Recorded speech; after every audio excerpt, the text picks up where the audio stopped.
We have risen from the ashes to school the masses. Hello, everyone. Welcome to another edition of the Scholars of Wrestling Show, episode 556.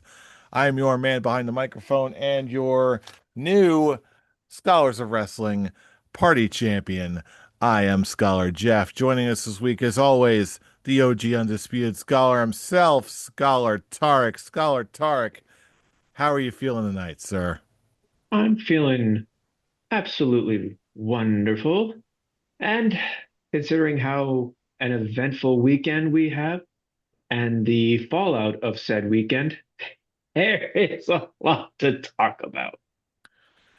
Oh, yeah. History has been made in more ways than one.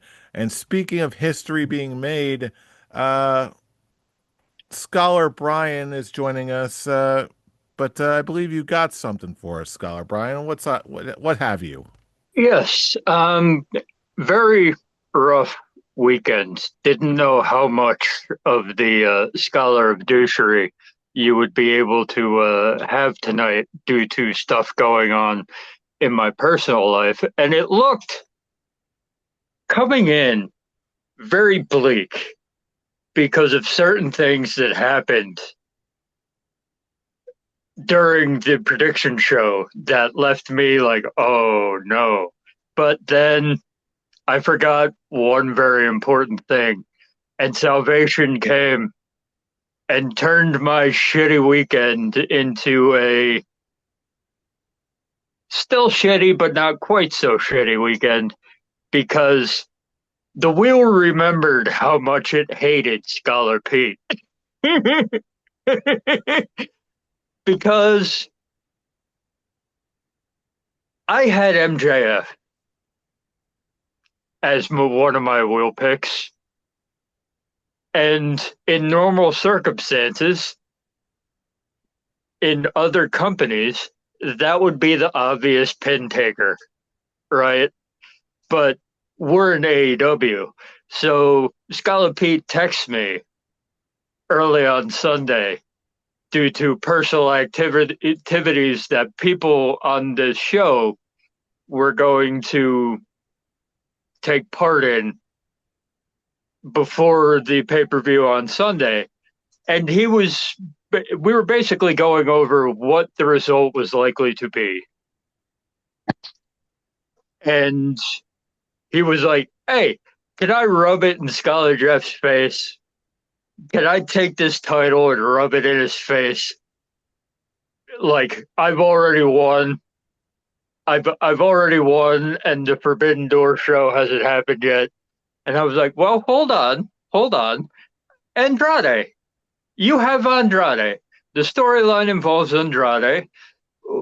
We might we might not have a legit winner yet. None of us even thought for a second that anybody else would be pinned. But lo and behold, Jake Doyle gets pinned.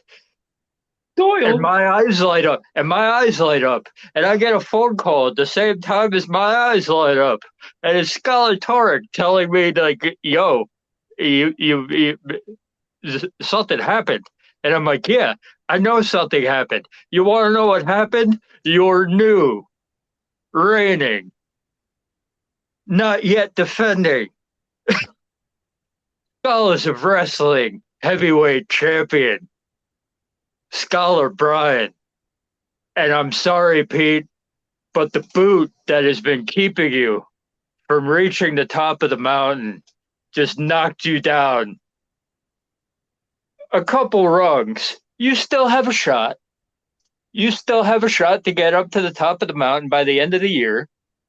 However, as for now, couple rungs down, and I am not sitting in the lounge chair next to Scholar Tarek with my beers hanging out by the fire, waiting for somebody else to come up with us. No, I am back in the hunt, baby.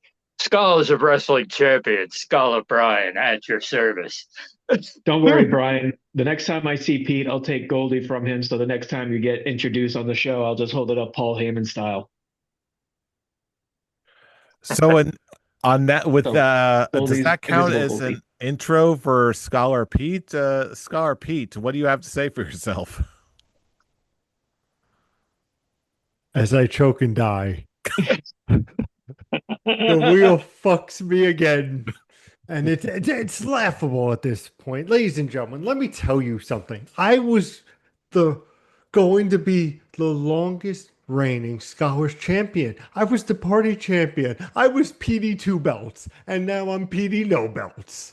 And it's all because of that fucking wheel. And let me tell you something, Scholar Brian. You are a lucky, lucky individual because your voice can't say anything anymore. Your voice can't say anything anymore. This wheel just said, you're going to spin me around and prick your finger and die because of this spinning wheel. It is laughable that a wheel has taken from you, our audience, the great Scholar fans, your double champion. Because if Scholar Brian was a defending champion, he would easily put his title on the line at the next pay-per-view. No wheels, just predictions. You have nothing to lose. If we tie, we tie. You're still champion. But if for some reason we go another way and I come back and win back my baby, I want you to just think about that, Scholar Brian. Just think about it, that the ball's in your You, court. Do you you, want you know what I'm thinking of? You know what I'm thinking of? The fact that you didn't defend for three pay-per-views before you defended two pay-per-views in a row. Therefore, I do not want to hear anything from Scholar Pete about not defending the title in you had my a perfect card? in my mental state of mind right now. No, sir. Of No, course, sir. of course. No, no, sir. Because you know what happens a week after redemption? 1 week, 1 week, SummerSlam, where I'm forced to defend my title against every one of you motherfuckers. Therefore, redemption can fuck off. I will put my title on the line when I'm supposed to. And not a day sooner. And not a day sooner, I'm going to get my mentals right. I am on this show I probably shouldn't even be on this show tonight, but I just came on to fuck with Pete. Because that's the kind of champion that you are. Because that is the kind of champion that I am. And who knows what's going to happen in the coming weeks? Might be on, might not. But in the meantime, tonight, oh, it's going to be a good one because I'm going to be lording it over Scholar Pete. The wheel, the, the wheel was not my friend for 2 months, and then it remembered who it really hates. So, with all the trash talk momentarily put aside for at least a few minutes, let's take a moment and look back on how in the world we actually got here, starting with the WWE side of things. We had a whole lot of wrestling, whole lot of shows, but first we got to talk about Night of Champions and the immediate fallout because it strikes me as in hindsight, yes, we have the benefit of that, but it's with the benefit of hindsight, I am moderately surprised that in a Saudi Arabia show where Sami Zayn is going for the WWE Championship in a triple threat match, none of us happen to actually believe call it that this is the show where it happens. None of us called the fact that Sami Zayn was going to pin Cody Rhodes and become the new WWE champion. I know I was so convinced it was going to happen at WrestleMania, but no, we got it here. The slate is clean, and Sammy got his big WWE title win. Gentlemen, I'm turning it over to you. How likely did you think this was going to be, and what did you think of this result? I'm happy. My immediate thought was I'm happy it happened because it's Sami Zayn. I've wanted this guy to have a title since his battles with Roman Reigns, because that was him at his peak. And it was like, it's not going to happen because it's the Roman Reigns story. But it's like, now would be the time if you were going to put it on Sami Zayn. The issue now is that he's not at his peak. So it's obviously not going to run long. But the fact that they gave it to him, and the views that it got, and the cheer that it got in Saudi, and I'm happy it happened. But it's also it's the crux of things happening in WWE right now. It feels like they knew that they were getting too predictable and too boring, and they just did this for the shock factor, and can't really talk about it because of spoilers. But it's like there's a very good chance that this doesn't go until SummerSlam with him as the champion, and that's sad. But it's the crux of what's happening with the WWE right now. It's like, we're gonna do a shock victory. It was the same thing with Drew McIntyre. We're gonna do a shock victory, and the reign itself isn't gonna matter because we're gonna put it back on the top guy soon enough.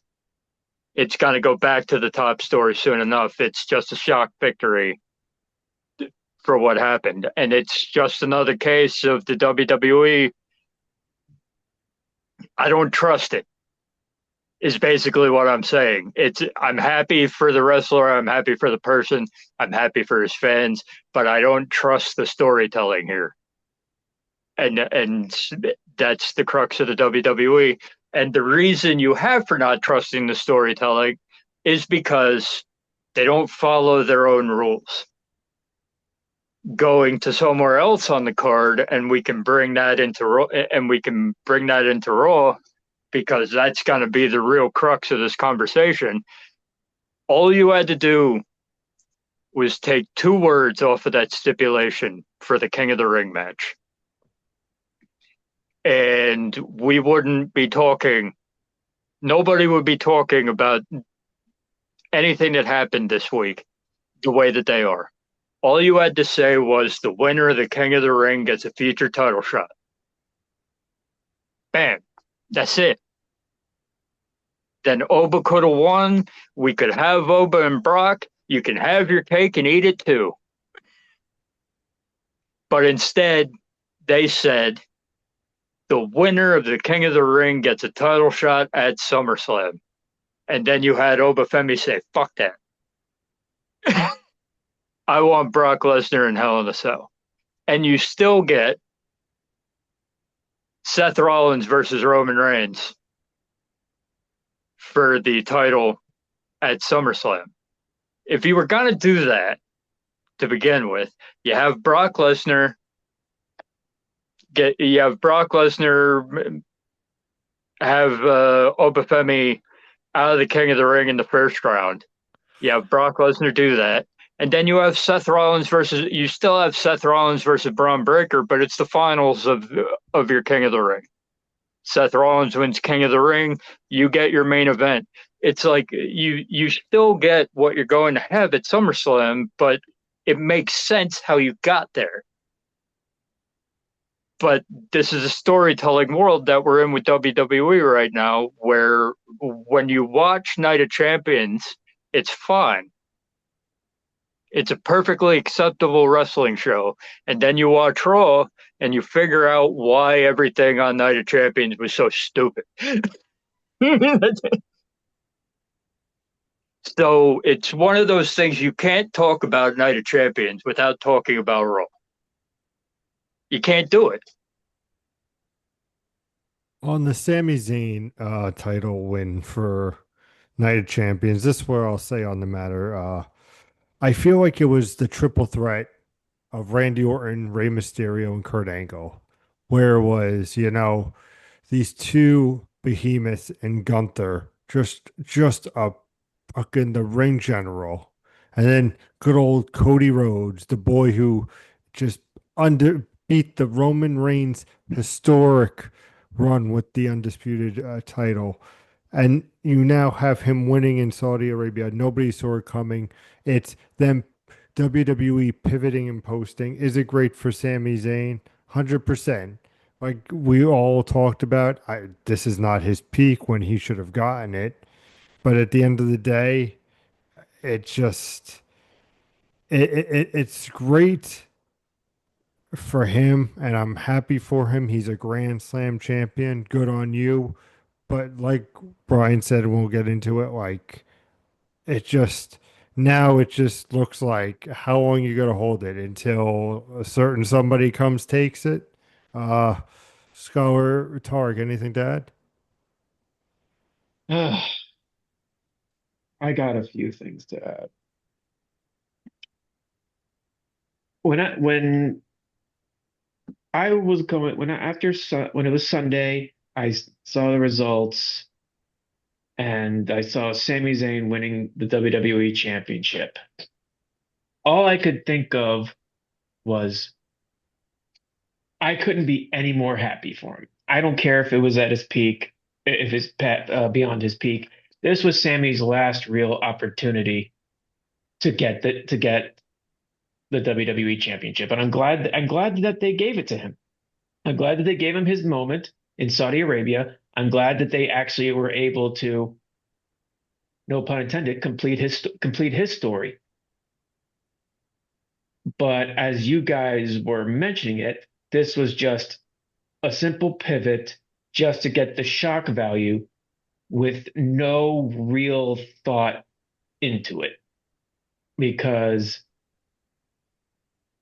I don't care about spoilers. I don't care about just how things are going. That it'll air tomorrow. We already know Cody Rhodes is going to beat Jey Uso, which the loser of the King of the Ring finals is getting an opportunity at the WWE Championship anyway. So it's just showing just how much of a convoluted mess WWE creative is really just making it out to be, where in reality, it really shouldn't.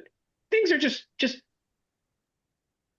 straightforward, get to the point, and try and make some entertaining television for us.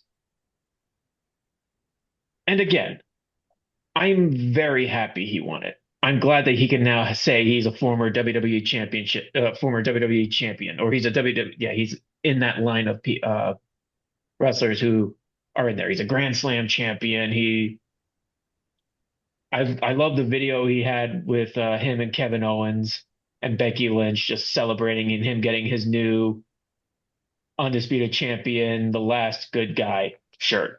That stuff, it's such a feel good. He's having the video of him driving with the championship. He's having coffee with the championship. It's just the type of shit that I'd love to see with Sammy. I just wish that they actually had a plan for Sammy as WWE champion. Now that with the idea of him having a short title reign just so they can have the moment, which is just screams WWE. It's like, oh yeah, we don't really plan the things. We just are here for the moments. It's going back to that Vince McMahon frame of mind, and it's just continuing the adding to the reasons why I'm just not wanting to watch it because I want to get back to being invested, but I know that this means absolutely nothing because they're just going to give the title back to Cody Rhodes so they can have Cody Rhodes versus CM Punk at SummerSlam just because that's the money making match instead of actually using this to really elevate Sammy. They're just like, oh yeah, this is just it. it's over with. Let's get the title back to Cody. And they did this. This is going to be another time where someone beats Cody for the title. The third time someone beats Cody for the title and he just wins it back. And it kind of probably not for the young fans or the people who are there. It's just gonna hurt Cody because it's going back to that John Cena mentality of just, oh, he loses the title and he just gets it right back. No, barely an inconvenience. And with the rest of the show, it was it was just there. Trick Williams beating uh who did he wrestle? Uh Ricky Saints. The fact And that you had to think about it just tells me everything you need to know about the status of Ricky Saints, which which is is another tragedy disappointing. on its own. It's it's further showing that WWE when Triple H just started getting ahead of the creative, he had the idea of actually making everyone feel important. But now it's going back to that Vince McMahon mindset where you have the people like Cody, Roman, Seth, Punk, and now Oba, where they are the stars. They are the people that you really need to get invested in. And the WWE crowd really are getting brainwashed into that. And then you have everyone else who are not even close to that level. That you're watching their matches and you're just going, okay, we don't care. Oh, is it going to be the end of the match? That's the part where we need to cheer for. That's the part we need to get invested because that's where the story. That's the reason why we need to get invested, not the wrestling. Okay, the match is over. Okay, so when's Cody coming out? When's Roman coming out? Yay, Roman's coming. Acknowledge, blah blah blah. So it just is what that feeling once again. I can't get invested in anything. I can't really be happy because nothing's going to come from it. And now you look at the whole situation with Oba Femi. I'm actually very happy with with them now adding the stipulation that the winner of the King of the Ring gets a title shot at SummerSlam. It makes the King of the Ring feel more important and somewhat to the equivalent of Royal Rumble and WrestleMania. If you're not going to have Oba Femi go for the championship at SummerSlam, then just don't have him in the tournament. Yes, it'll be the hard question on what are they going to do with him between that time when they were having the tournament, but to actually try and figure some shit out.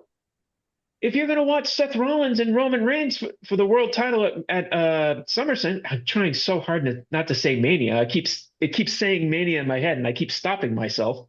But if you're going to have Seth and Roman again for SummerSlam, just have Seth win the thing and have the him versus Braun Breaker match be the finals for the King of the Ring, as Brian said earlier. Have that because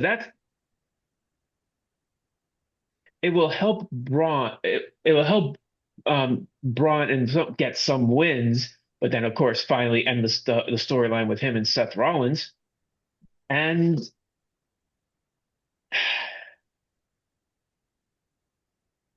it's just I'm just completely mind boggled that you would have Oba Femi just be like, well, the world championship will be there anytime.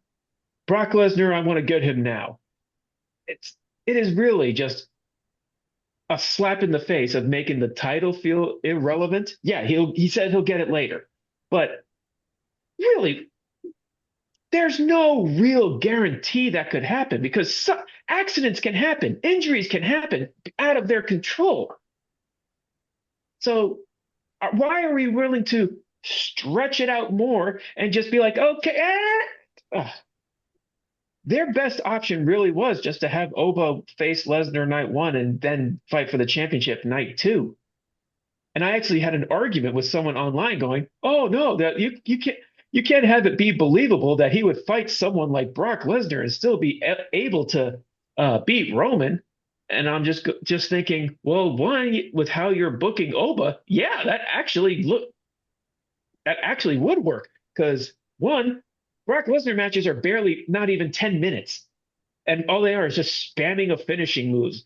I think the most we're actually going to get out of this Hell in a Cell is them just one of them spearing the other through the cage. That's probably going to be the biggest oh my god moment of of the match. There's people are arguing that it's like, oh, it's going to be Brock Lesnar versus Oba Femi. It's going to be a complete war bloodbath thing, and I'm just going, you guys remember this is WWE, right? We were told that it was going to be an all-out epic war bloodbath with Drew McIntyre and Jacob Fatu at WrestleMania, and what did we get? Not really that. It was it was just a fun little WWE hardcore match, and I feel like that's just what we're going to get here. I mean, granted, CM Punk versus Drew McIntyre in Hell in a Cell was a much better war. But you have those are people that are full time that are willing to actually put time in making these matches go. This Brock Lesnar match. These matches barely last 10 minutes, and that's just being nice. It'll be at most 7 minutes. So you're not really losing anything. You're just making Oba this really awesome presence. And again, just makes him going for the title, it just makes that irrelevant. It makes the stipulation for the King of the Ring irrelevant. That we just hopefully they will fix next year. But why do we have to do that in the first place? I've got an answer for you. It may not be an answer you like. It may not be an answer I like, but I do have answers for all of this stuff and more. The reason I see that the King of the Ring, the winner of the King and Queen of the Ring gets a title shot, I see two benefits of doing that. Number one, it sets a precedent for future Kings and Queens of the Ring tournament. It gives it more stakes, like you said. Is it a good precedent that Oba sort of like tosses it by the wayside the first year that they're doing it? Yes, I agree. But that also brings me up to point number two. That stipulation in the current year was never for Oba. It was always to set up for Io. It was always to set up the next chapter of Io Sky and Liv Morgan. But why? But But why waste it? Why waste the men's side of it? And that's all well. That's all well and good. because How that's all well and good. However,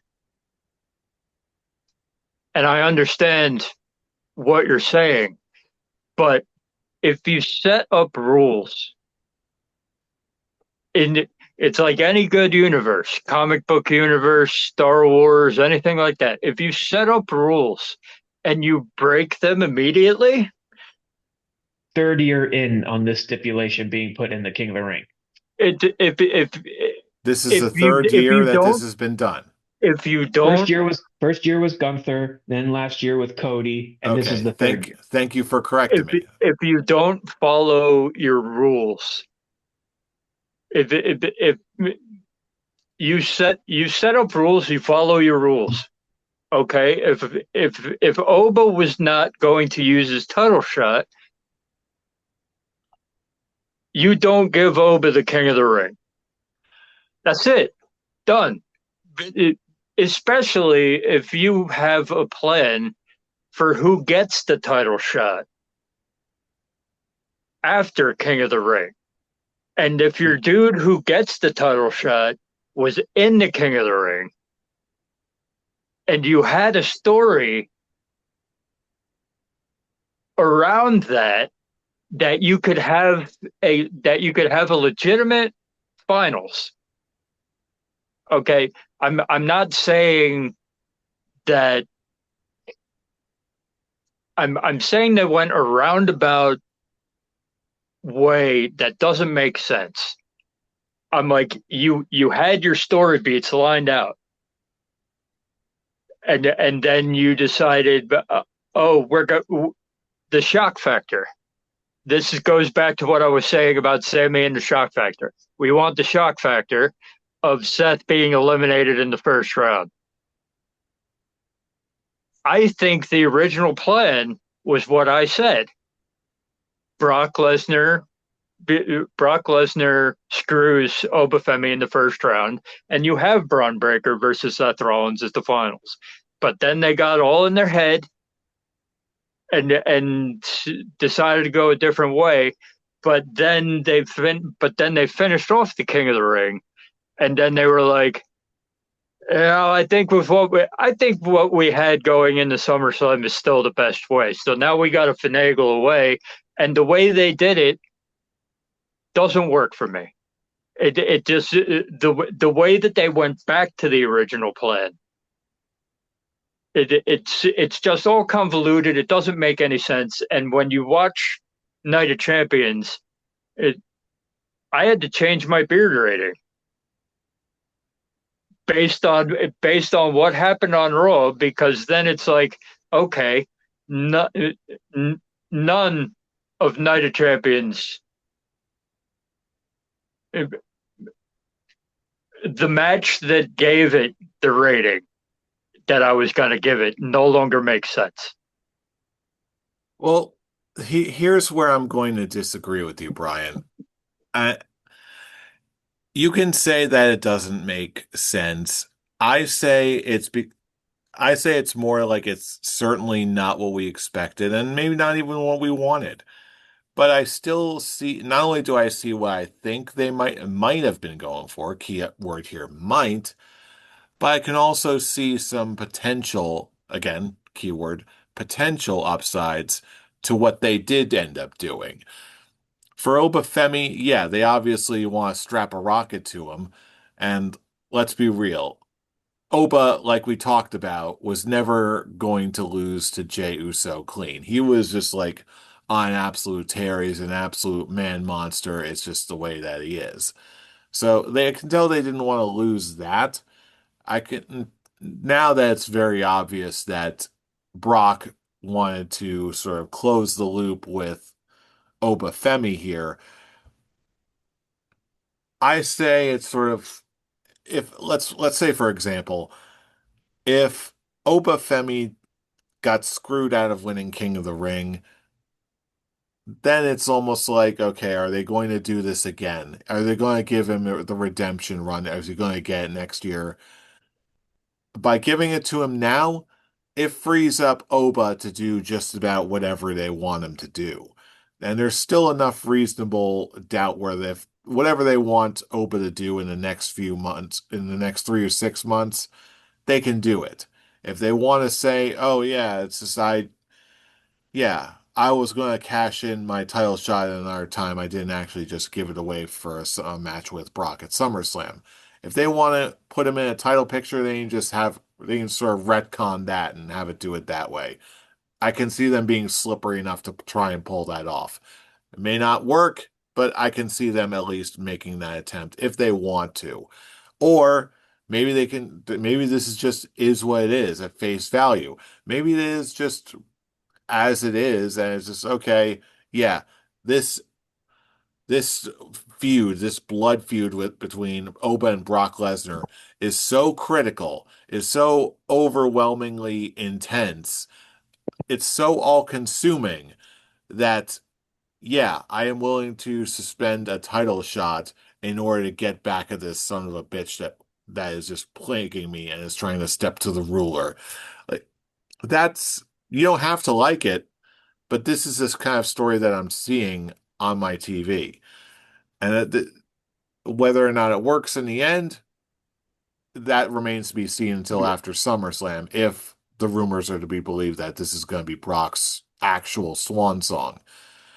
But all that being said, my again, I can tell that this is a very reactive show. We all had a lot of stuff stored up. But going back to Sami Zayn for a minute, again, I can't help but see things a little bit differently. Like we said, I don't think we obviously didn't see this coming that he was going to win the WWE Championship. Like I mentioned before, I thought it was going to be at WrestleMania that was going to win uh, the WWE Championship at in Saudi Arabia. By doing it here and now, by giving him his thank you win here and now, Yeah, it's probably not going to be a very long reign, but then again, it doesn't have to be. Is it like, is he going to drop the title back to Cody or whatever shortly, sooner rather than later? Yes, so that's the most likely option. However, if there is an upside to this, it, in my mind, this also makes the Royal Rumble and and WrestleMania Saudi Arabia that much more unpredictable.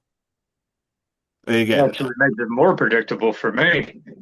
Oh yeah. or at the very, I'm sorry, it'll make the Royal Rumble less predictable to me, and it'll free up some creative space for Saudi WrestleMania in the sense where, okay, now we don't have to book the entire thing over Sammy winning the title in Saudi Arabia. We already did that. We already got it out of the way. We already got that feel good thing. We've done it already. Now we're not quite as beholden to any sort of obvious Saudi meddling, quote I, unquote. well, yeah. What you are adhered to is the fact that you have put yourself in a position where Oba is going to win the Royal Rumble to get his WrestleMania title shot. That is because I do think he threw his title shot away. I don't think he has that anymore. I think the And way that's that he put fine. it, and but the the issue is going off of this show right here. The King of the Ring was just booked badly, all of it. That's all. That's all that really needs to be said, at least on my part. The entire King of the Ring, not just the finals, all of it was booked horrendously. If this is what you're ending up with at SummerSlam, that's that's just my my opinion. If you're going to have if you have plans set for SummerSlam, you follow the plan. You don't need shock. It's what we said with AEW. Okay, you don't need shock factor. The obvious route is sometimes the obvious route. If you're gonna have Oba versus Brock Lesnar at SummerSlam, and whatever you're gonna do, okay, you follow that plan. If you're gonna have Seth Rollins challenge Roman Reigns at SummerSlam, which if you're just following storyline, they built that up great on Raw. That was perfectly how you do it. That's perfectly how you set up that match. You want to know how it would make sense for him to get that match instead of just walking up and being like, oh, you should give me a title shot because we need to end this. You don't have a choice to give me a title shot because I won the title shot, and now we do this ending the Shield story. I'm just like this. This King of the Ring made no sense, which in the end made this show make no sense. And It's not that it didn't make. I love the fact that Sami Zayn won the title. I'm not going to take that away from him. That's the saving grace of the show. But based on how you booked the men's King of the Ring, the women's Queen of the Ring final, you telegraphed the shit out of that by having Danhausen curse Liv Morgan. So you automatically go into the match and being like, "Oh, I know who's gonna win," and it's like they didn't do anything to attempt to prove me otherwise, and the rest of the show was middling to bad. So I can only give this a peach fuzz just based on Sami Zayn winning the title. Give it a 2 out of 5. That's See, all. That's as far as I can go with it. it's not the fact that it made the King of the Ring not make sense. It just made the King of the Ring pointless because it's once again they added a couple of years ago they added the stipulation, and third year later or third time later they are willing to have a situation where they just have it thrown out. And I just and with what they did to get us that storyline, I just think it's just weak. How they have Seth Rollins and Roman Reigns weak. It's just, hey, I'm here. I want the title I never lost. Oh, I don't want to give you the title. Remember the Shield? Yeah, I remember the Shield. I'm going to be haunting you forever. I need to end the ghost of Seth Rollins forever. Yeah, that's it. That is essentially pinpoints of how we got our world title match. And we're doing it in comparisons to what they do in AEW, which it's a wrestling company. That's what we're supposed to do as wrestling fans. You have a shocking moment of giving Darby Allin the world title. He didn't have a long reign, but it was definitely one to remember.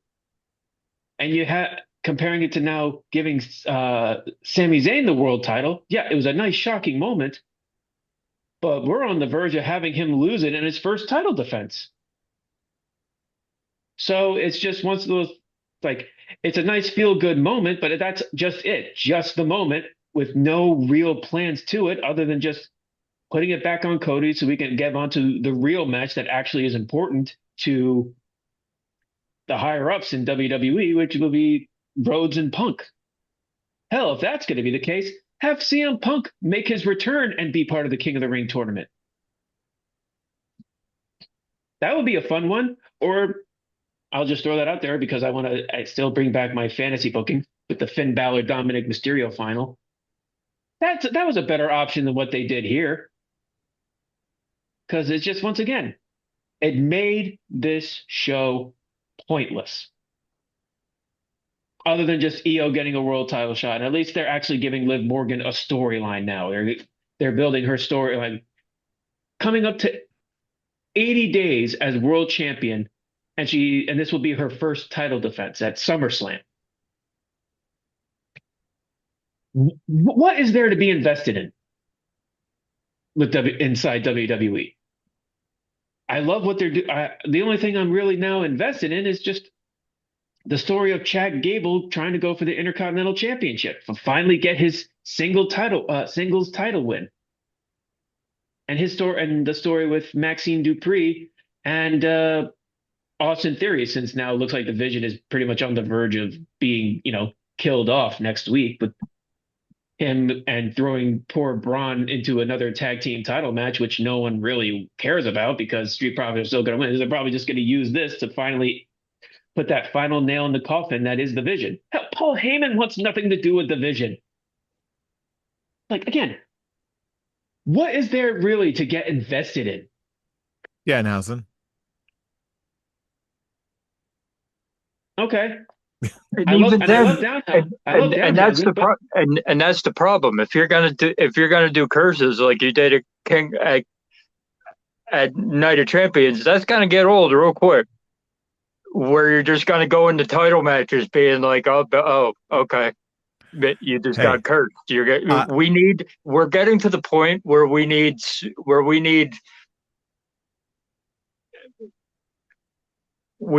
either two cursed people to face each other, which would be amusing and fun, or we need somebody to break the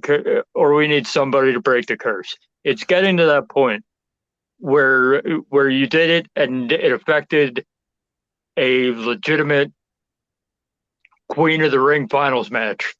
Okay, it's serious now. We need to figure out a way for this to work long term because it's not. We're getting to the point where we need to figure that out now. And will they do it? I don't trust the WWE to do it right. I love Danhausen. I really do. But to throw that comedy bit to the Queen of the Ring finals. Queen of the Wing. This podcast brought to you by Wingstop. # not sponsored.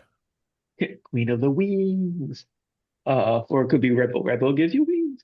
But the only way to actually make that, it's the only way. Let's put a random story into that to continue this Danhausen versus the Judgment Day. And that storyline is just now a feud over a jersey.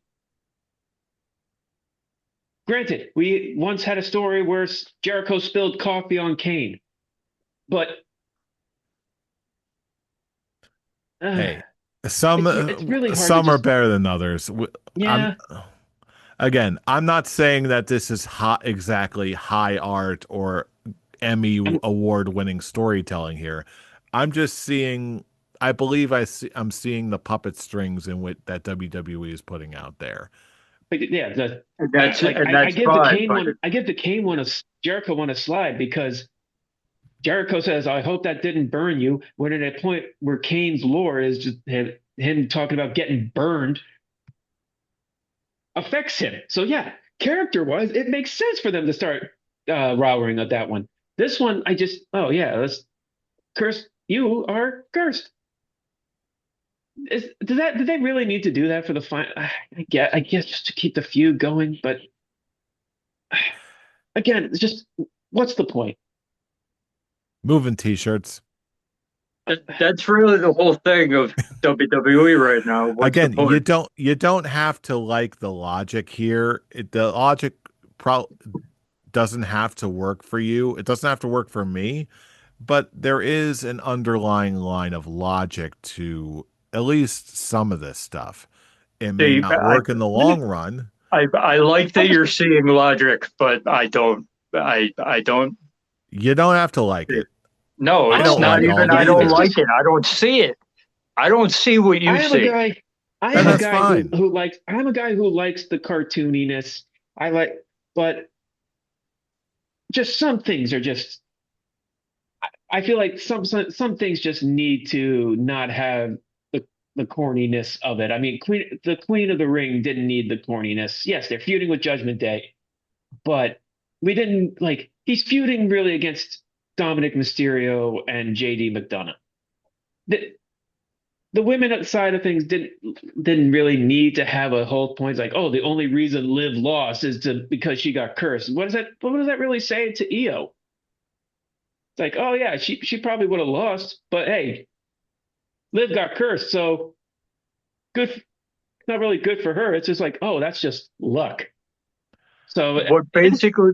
just make it seem like it's just make it make sense to me to the point where it's not really hurting anyone, like hurting anyone else's credibility and all that. It's just once again the whole thing with WWE. It's back to that frame of mind where all of the mid card and the lower card don't matter, and we're really starting to see that with the audience. And When I you have think this is when you where have the we're lower mid different. card matches, when you have the lower mid card matches, everyone is just look at my watch. Is it over yet? When's the real stars coming? And that is just something WWE is just really planted in our head into the audience head that these lower card guys, they don't really matter. Now it's these guys here. These are the stars. These are the ones that you really need to focus on. And I don't really like that kind of, I guess what's the word? Just ranking systems.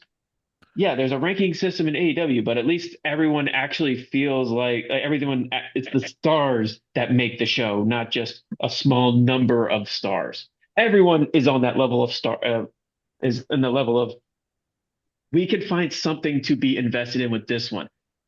In WWE side, I want to be invested with certain stars. Hell, I really want LA Knight to win a world title one day, but at this point, I just don't think he's ever going to do it. And I think this is where we differ because I'm not even necessarily disagreeing with anything you're saying. But at the same time, I think for me personally, I've just come to acknowledge WWE for what it is. And I'm okay with that more because of what AEW is doing and how they're doing it. Does that make sense? Uh, It does.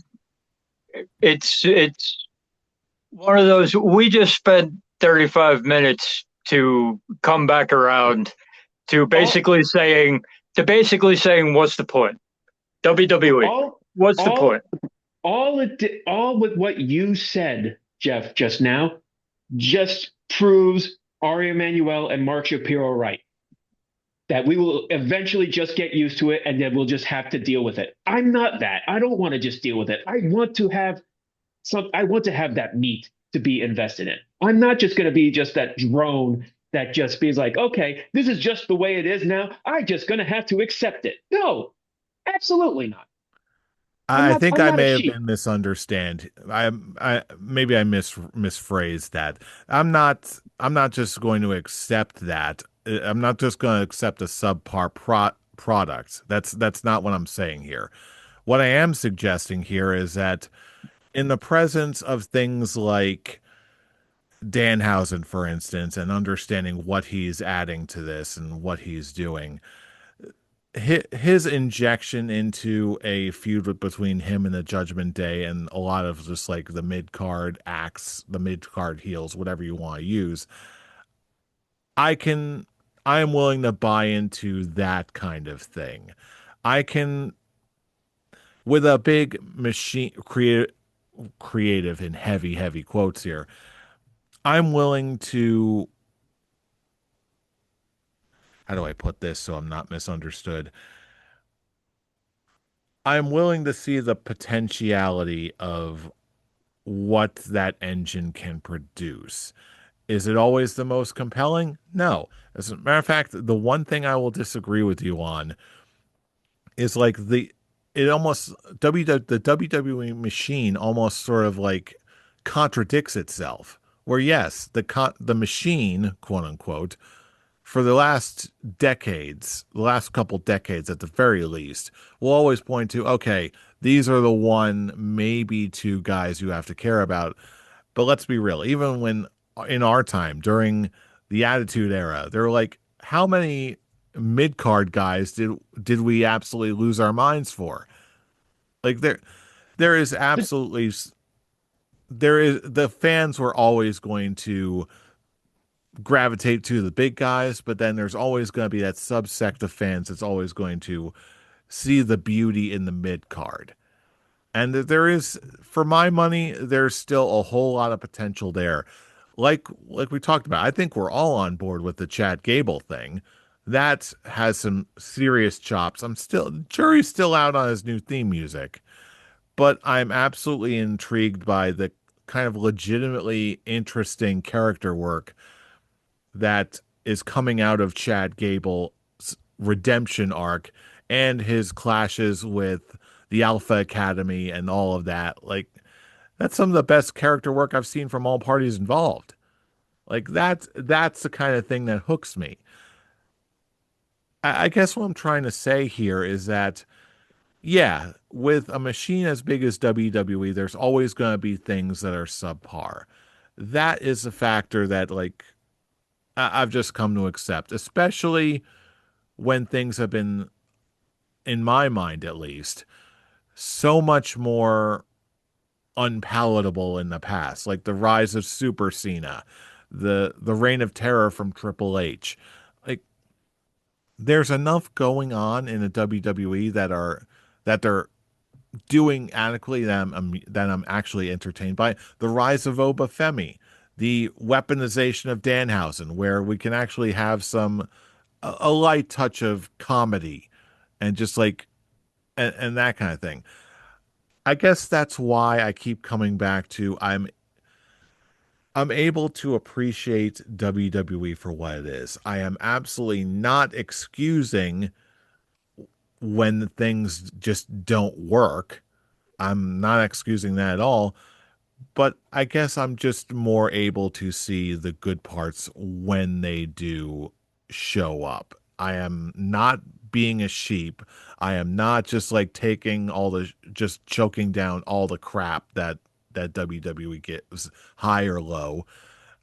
I even said on this show before, the last couple shows of WWE that I attended over the past couple of years, I feel like that was just like sheer dumb luck at this point because live events just have not been what they used to be. I will fully admit that. And that is a consequence of not just the huge flaws in their booking, but also just like ticket prices are still sky high. So you know what you get from that? Yeah, I'll still follow the TV shows, but I'm not going to buy any more merch. I'm not going to buy any more tickets. Not until things improve to a level where I am willing to pay for what you're actually shelling out at me. Like, I'll give you a perfect example. Before Mick Foley's Legends contract ran out, right?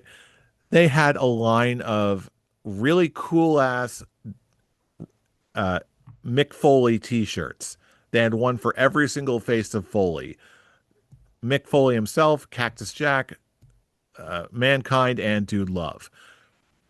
I came very, very close to wanting to get this new Dude Love style tie-dye t-shirt. It looked awesome.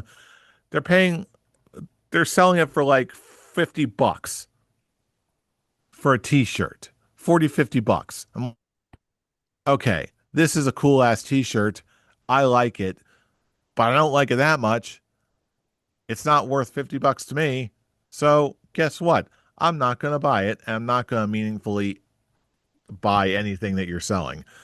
But you know what I will buy?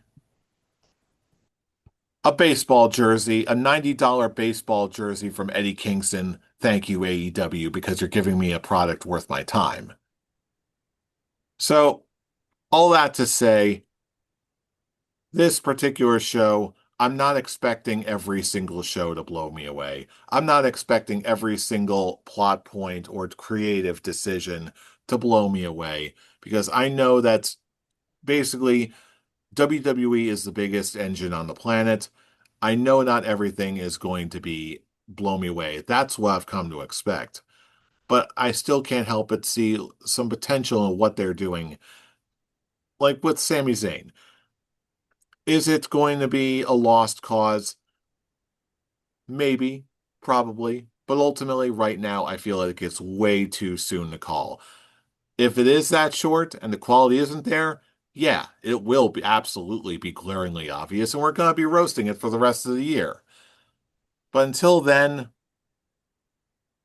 I cannot help but see the promise of, or the potential rather, of what could be happening in the future. In the meantime, Sami Zayn alone winning the WWE Championship is palatable enough for me that I'm going to give Night of Champions a 3 out of 5 classic goatee. Not a perfect show, but enough for me personally. I'm gonna go with Brian. I'm also gonna give it a peach fuzz. It was gonna be a classic goatee, but same thing with what Brian said. Just how in the end it made with how Raw ended and with just where SmackDown is leading. I just had to lower it because in the end it was pointless. So I'm also gonna give it a 2 out of 5 peach fuzz. Scholar Pete, it's all floor is yours. Hello, I'm still here. Don't you boys worry. Uh, Sorry about that. yeah, We listen, knew this was going to be a night of discussion and rants and debate and everything in between. But now, seriously, what you got no, for but us? in all seriousness, you boys hit it all on the head. For a while, you didn't know me as the AEW guy, but with just WWE and the insane just trajectory they're going, the decision making, everything all around it is just like it's it's becoming like, oh, cheer for these guys. This is what we want. When you have AEW, which obviously we're going to get to in a minute, was just overall better package. I feel like if WWE does not deliver at SummerSlam, like, what am I looking forward to? Why am I coming to watch every week? This is a 2 out of 5. Very disappointing, even though you have a Sammy win, but it for me this did nothing. This is like No Mercy 2004. Anybody remember No Mercy 2004? Yeah, exactly. Nobody did. That's going to be Night of Champions 2026. I understand exactly what you're going for, Jeff, and I would love to be on the same page with you, seeing the good in the potential in what WWE could do. But it's one of those things where I've spent too long with this company and the players in this game for this company to I have I have very little faith that they will be able to pull off anything really correctly. And maybe that's on me, but they had a very good 2 year run where everything they did made sense and everything was copacetic and real. And now the last 6 months, I have no faith, and like I can't even blame it on Triple H. I can't, because most of this we know where it's coming from, and that's the problem. Because when we know what's going on up top, which we do, when we know what's going on up top, you no longer have the faith that Triple H can pull off what he pulled off for 2 years, because he's got Ari Emanuel and the shareholders pulling his strings, and that's the real issue here, because Triple H by himself probably could have pulled this whole thing off. He did it for 2 years, where we were happy with everything that dude did. But now we know that ever since WrestleMania, we know what's going on, and it's hard. You know what's really hard, though? The hardest part of it all is that no one remembered the legendary match of No Mercy 2004 when Mark Jindrak defeated Scotty 2 Hotty in 3 minutes. That's the real hard thing to that accept. that that that that is a throwback. That is Hey, Wikipedia right there. my Wikipedia foo is strong. But all joking aside, we also got to talk about the show that was absolutely not a joke. The other big show of the past weekend, we also had AEW Forbidden Door 2026. And really, we got a continuation of two of the biggest storylines that we actually have going today. We got, of course, Will Ospreay and someone else win their respective Owen Hart tournaments. Uh, Pete, who won the other one? My notes are a little smudged here. Who won the Owen Hart tournament for the women? Oh, it's been so long. But Yeah, you all all of know last week. who's Oh coming. wait, yeah, you weren't here. You weren't here last week. That's right. You The had to do it. one, the I did have to do only it. Yeah. Mercedes.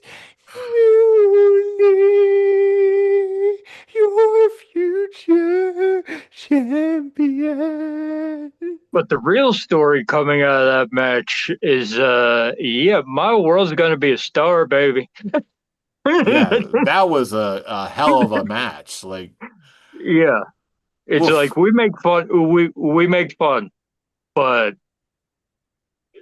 that could possibly be up there with the best women's matches I've ever seen on an AEW show. I mean, that's still Tony Storm versus the final ending. That's still the best women's match, but this one was up there. All right, and look, we say it every AEW show. We say it every. It's an AEW pay per view.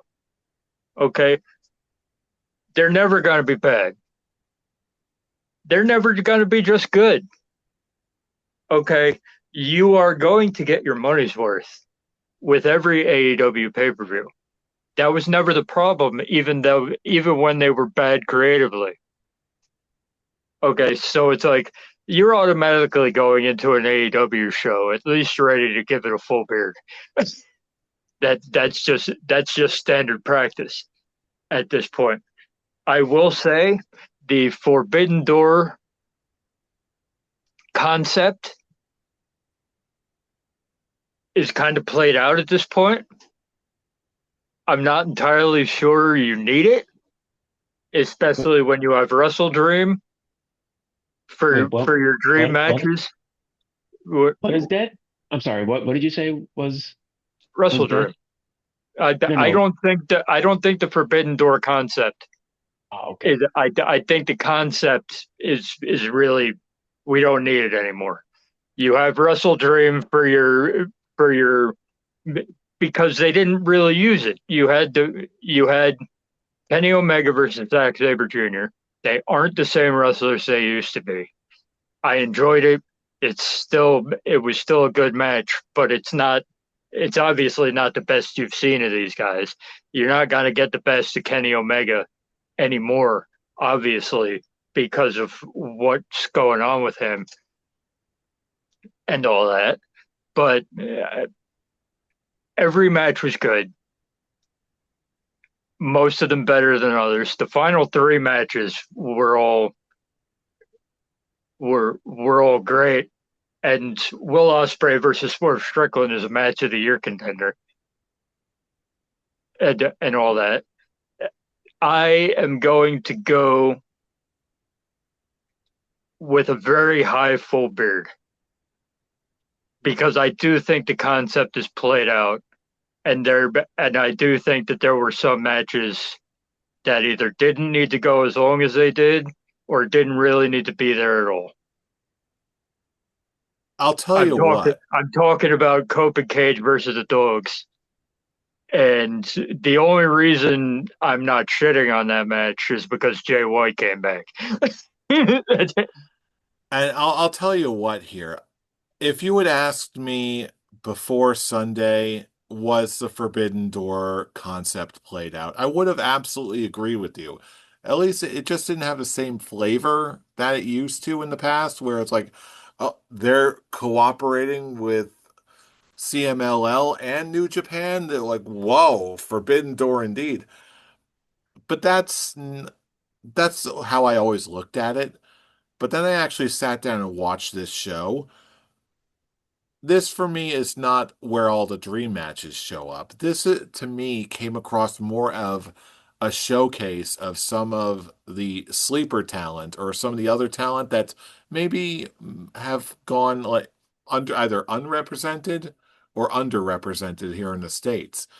Like I was really pleasantly surprised the past few weeks with Micah from Stardom that I thought she's growing on me and growing on me fast. I didn't know about Starlight Kid, for instance. I really enjoyed the match that her and Thekla had, which, by the way, that entrance for Tekla was friggin' awesome. I just loved it. Plus, it made me realize that those are two tiny, tiny ladies, and it was amusing to me. Plus, that random dude from New Japan on the pre-show, Drilla Maloney, who whooped Daniel Garcia's ass. I'm like, he just seems like a complete package, that dude. Looks like a young Scott Hall. Like, where the hell has this guy been? And then you got like Shota Umino and Pac. Like, I know that is the match that ended up getting me the party championship, so maybe I'm a little bit biased in that regard. But I also knew of the arc that Shota Umino had with John Moxley and everything else he's done in New Japan. So I was actually really surprised to see how he grew and improved as a wrestler from just being random young lion in the New Japan section. John Max Moxley and Bandito, just like, yeah, we've seen these guys clash before, but that was a frickin' brawl. And of course, we got stuff like Maya World and coming out a big coming out party for her. But yeah, it's at the end of the day, it may not have been what it used to be, but there's still a whole lot of promise to show off more international talent that has not gotten quite the same level of exposure because there's still a lot of really great wrestling out there. And I think maybe not so much for New Japan, but it also in years past, New Japan has been like the big draw, the big Forbidden Door draw of this. But now I feel like there's more influence from CMLL and Stardom and the like, where there's it may not be what it used to be, but there's still a lot of rare and foreign talents to really appreciate on a stage like this. And everyone involved, no one's certainly disappointed. We already have there's already tons of things to look forward to here. And especially with Will Ospreay and everything we're going to be seeing on Dynamite. I, again, not a perfect show. Quite long, as all AEW shows tend to do, but I cannot give this anything less than a very, very high full beard. I'm also going to go with a full beard on this one. It was a just a fantastic show from top to bottom. And yeah, the weakest match was Cope and Cage versus the Dogs. Like the highlight of that one, as Brian said, was the return of Jay White and the Bang Bang Gang. And I'm looking forward to seeing where that leads. Um,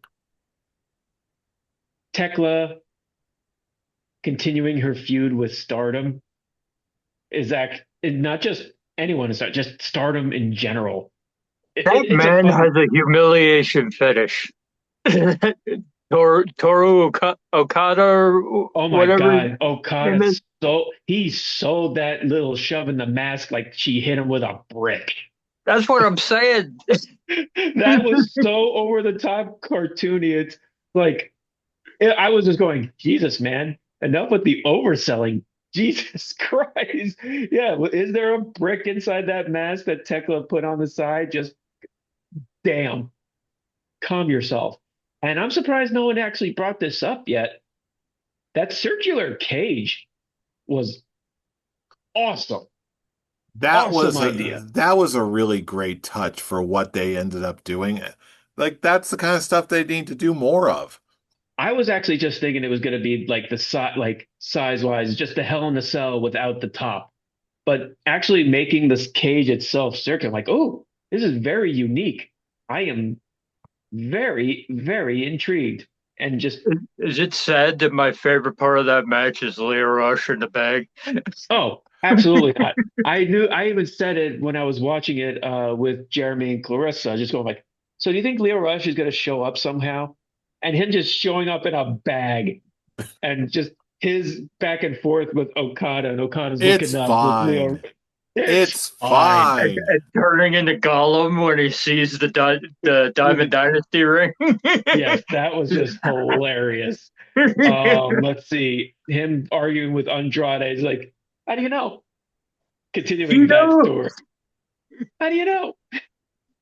And again, it's just did you guys actually see the video of Cassidy, Roderick Strong, and Kyle yeah. O'Reilly afterward when they finally got him back out of the bag? And Where's the chicken? the rain, the rain, and then Roderick gives him an umbrella. I think he likes us. I I love. love Leo Rush. I still want to see him and Orange Cassidy do a tag team match together. Hey, there's still plenty of time until, oh, I don't know, Full Gear. Come on, Tony Maybe, Khan, do it. Do it. You know you want maybe. to. We'll give you money. But yeah, overall, what's her name? Maya World. Maya My World, world yes, is. indeed. I it's nice seeing that they're actually gonna have her go for the Ring of Honor Women's Championship, finally getting the title off Athena when she inevitably breaks Roman's 4-year record, or what is it, 1360? I think so. 1360 days when she break. I think it's coming close to like early teens now when she breaks that record. So it's just inevitable. Um, and we can actually get Athena on AEW TV because I would love to see her on AEW TV. Let's see what else. the tag team trios opening match was just awesome. But yeah, Swerve and Will Ospreay.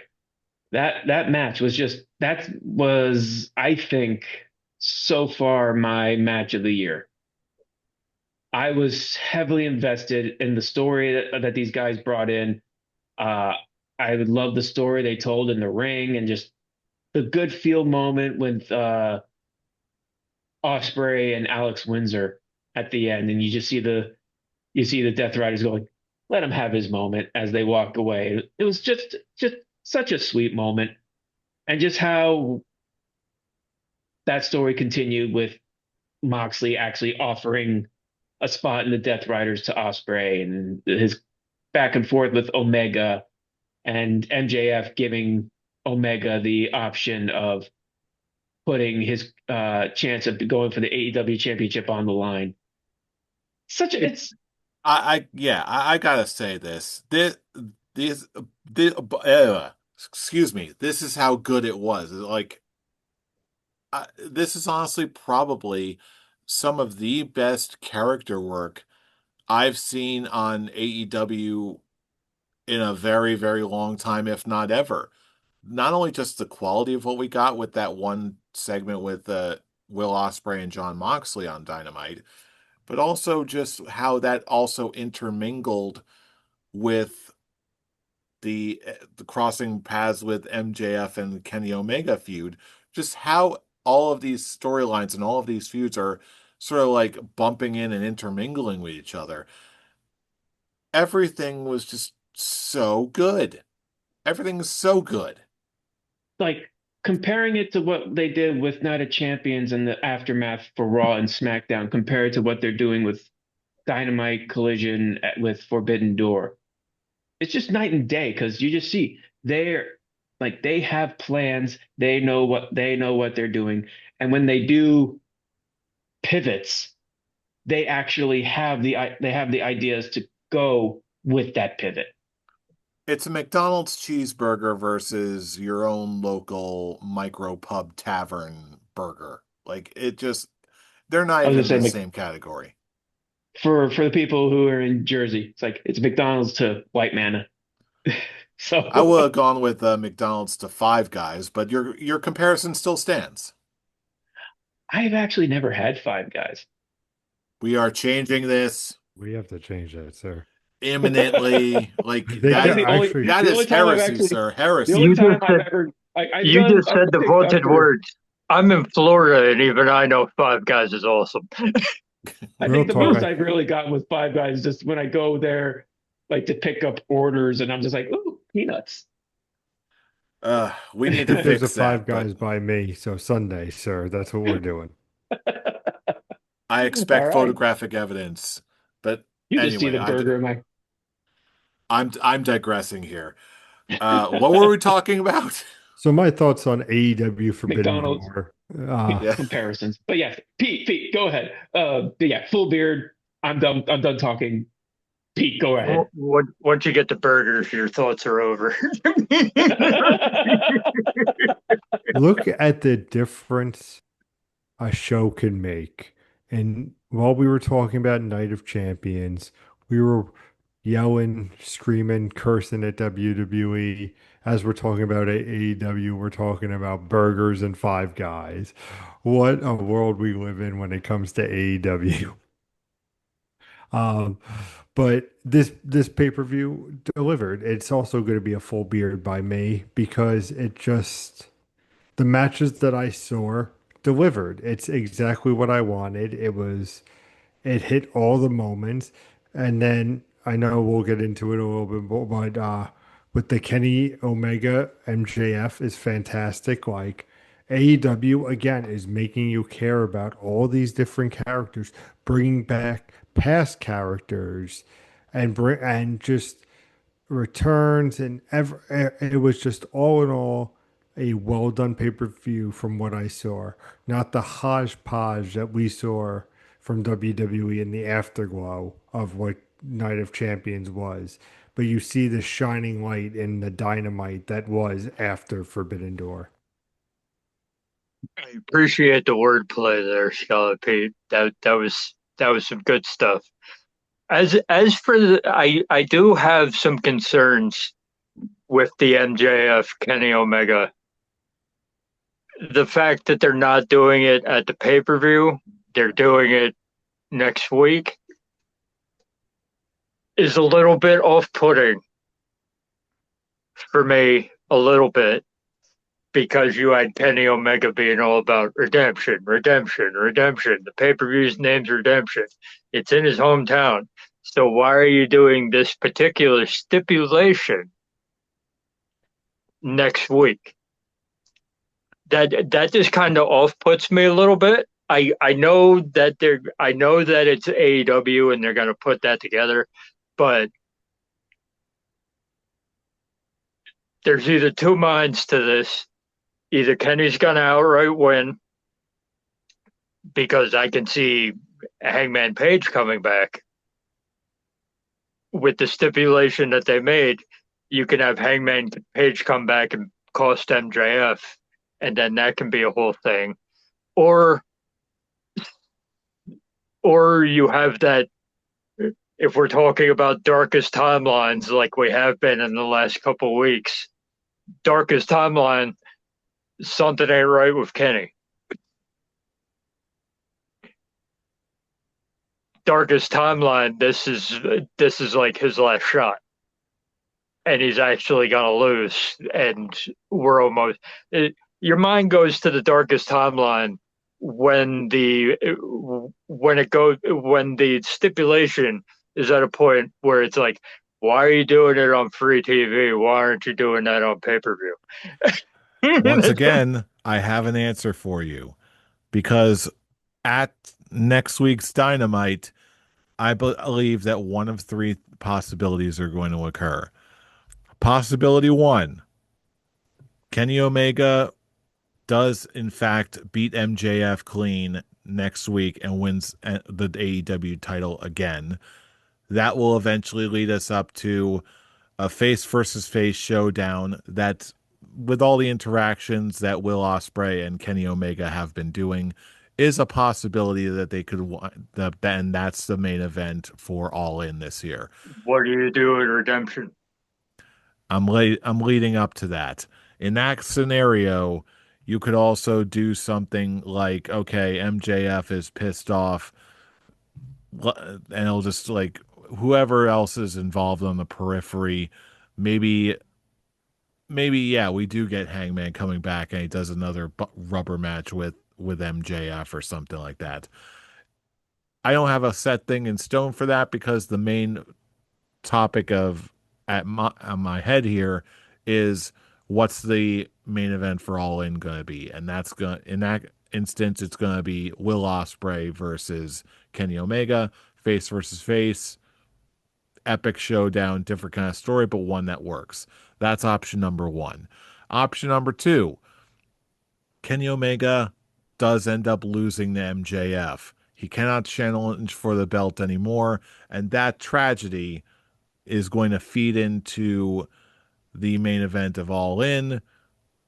That's when we've got obviously Ospreay versus MJF, classic face for super face versus super heel, and then yeah, Will Ospreay finally wins his AEW title.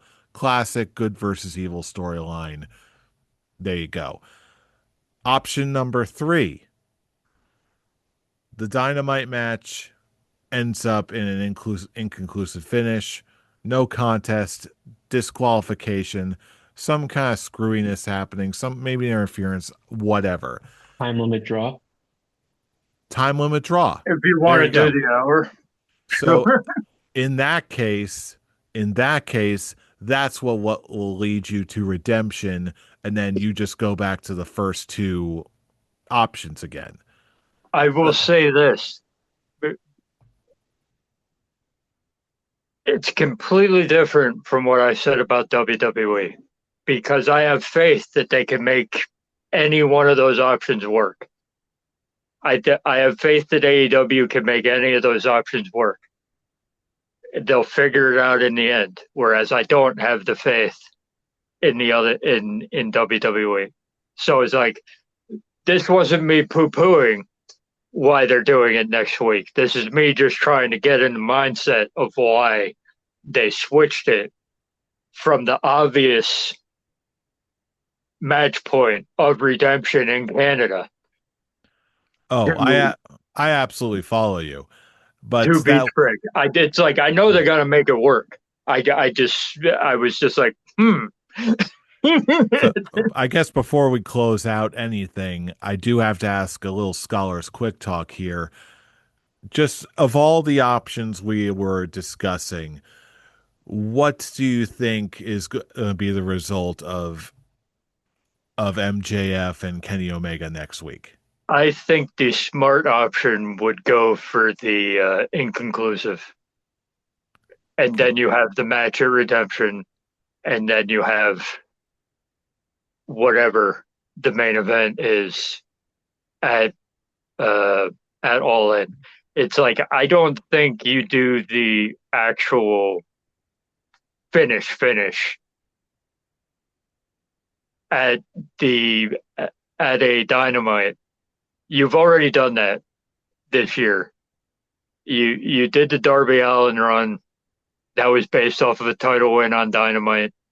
It's like for a match setting up the main event of All In, I think you need to have that hammer at Redemption. I think that this is an appetizer. I think the smart move is for this to be an appetizer. So you have the bullshit finish, and then you have the mandatory rematch at Redemption. And then I think the smart move is Omega, but I don't think there is a bad main event choice. Oh, that's why I'm also just leaving it to what just next week, just for the moment, what's going to happen next week alone. Scholars, Inconclusive finish. okay, one for inconclusive finish. Uh, Scholars Tarek, Scholars Pete, which way we going? I think it's going to go to a time limit draw. Hmm. All right. So we've got a consensus mostly. There's We no way this is going to be decided on Dynamite next week. There's no way. It's going to be some shenanigans going to go down. Some, Especially with that stipulation again. You, you don't run that on a Dynamite. They ran the last two on pay-per-view. That's why you had the finishes you had. You don't run that stipulation on a Dynamite and expect it to hold. uh well, that's the future is full of possibilities. I for one cannot wait to see what happens next week. But now is the time of our show where we bring it back to you, our fellow fans. What'd you think? What was your favorite show or match of this past weekend? What is actually going to happen on Dynamite next week? Are we going to get some crazy result, or is it just going to be a delay until a big show time? No matter what you think, let us know all across the internet. Join in the conversation yourself. YouTube comments, Facebook posts, the Instagrams, wherever you are, we are as well. And for if you'd like to join in the conversation on a more personal level and you want to get in contact with us personally, all of our relevant social media links are right down in the description below on our link tree. That's linktree/scholars of wrestling, or the link in the description box below for all the relevant social media links and all different ways that you can support the show. So if you've made it this far, we thank you for joining us for another episode of the Scholars of Wrestling show. And we're going to see you back next week for another breakdown of whatever madness we get from Dynamite, Raw, SmackDown, and beyond. But you already because you know who we are. We are the Scholars of Wrestling, and you have just been schooled. You're You're welcome. welcome. See you all next week for more whatever the hell this was.